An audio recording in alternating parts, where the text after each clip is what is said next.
จ้าสบายดีนะวันนี้เนาะรายการมุสตูดิโอเฮาสิมาสัมภาษณ์เนาะนักศึกษาที่มาออกในงานมีความรู้สึกยังไงเนาะไปสัมภาษณ์กันพร้อมๆกันเลยนะ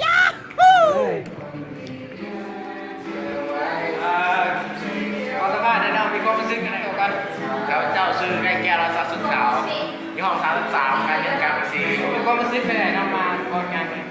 รู้สึกว่าความรู้สึกในหนึ่งเนาะในร้องเพลงได้ถามกำนันกันนะมีความรู้สึกอะไรมาออกงานวันนี้รู้สึกอะไรก่อน มันหอดลายน้องวันนี้ มาจากแข่งไหนนี่มาจากแข่งไหน มาจากแปลงไม่ได้คำใส่นะ อ๋อหน้าตามันคือแก่ไม่ได้กำใจเลย เอาแต่มาจากแปลงไม่ได้คำใส่แต่ว่าก็คือหน้าตาก็คือแต่ว่ามาจากแปลงไม่ได้คำใส่ อ๋อเป็นลูกซาดเป็นลูกซาดแล้วลูกซาด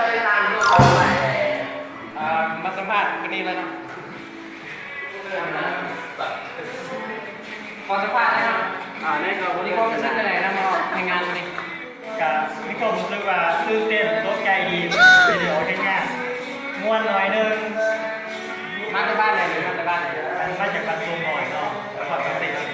Okay. แจ้งแจ้งแจ้ง เป็นคนปากเซ เราว่าเป็นคนปากเซ่เนาะเป็นคนปากเซ่เราว่ามันสภาพงามเลยเนาะสบายดีเสาเด็กเราก็จะไปแข่งมีนักห้องจากปากเซ่เนาะมีนักห้องยิงเนาะเนี่ยนักห้องยิงเ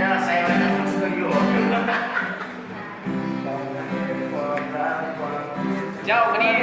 รายการมุดสตูดิโอนะที่มาสัมภาษณ์ซึ่งที่ไหนมางานนี้โอ้ซึ่งเราไม่ได้เพราะว่าโดนหน้าไก่อายแล้วอ่ะมาสัมภาษณ์มือกีตาร์เลยสบายดีซุปเนาะมือกีตาร์มีความรู้สึกไหนบ้างงานนี้โอ้ซึ่งว่าอากาศใช่อากาศก็พอแล้วแต่ก็บางตัวอากาศครับว่าอากาศว่าอากาศวันนี้วันนี้ไม่พอเขาใจแล้วเนาะหรือว่ามูคุมไอ้น้องสั่งมึงไม่ได้ทำเรื่องการมากเอาไว้งานช่วยกันทำเดียว